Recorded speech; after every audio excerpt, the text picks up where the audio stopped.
बाज़ औक़ात ऐसे होते हैं कि जब इंसान को कोई चीज़ किसी ज़्यादा मकदार में दी जाए तो इंसान उसकी कदर नहीं करता, फिर वो हमेशा ज़ाय ही हो जाती है, यानी उसकी कोई अहमियत नहीं होती है।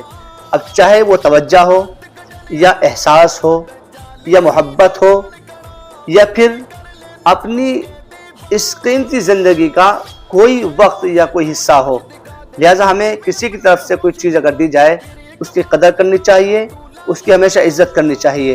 दोस्तों, इस दी हुई अल्लाह की तरफ से एक ज़िंदगी जो नेमत है, इसकी भी हमें कदर करनी चाहिए। हमें ज़िंदगी का अक्सर वक्त, अक्सर हिस्सा अल्लाह की राह में, अल्लाह के रास्ते में, अल्लाह की तरफ इबादत में गुजारना चाहिए।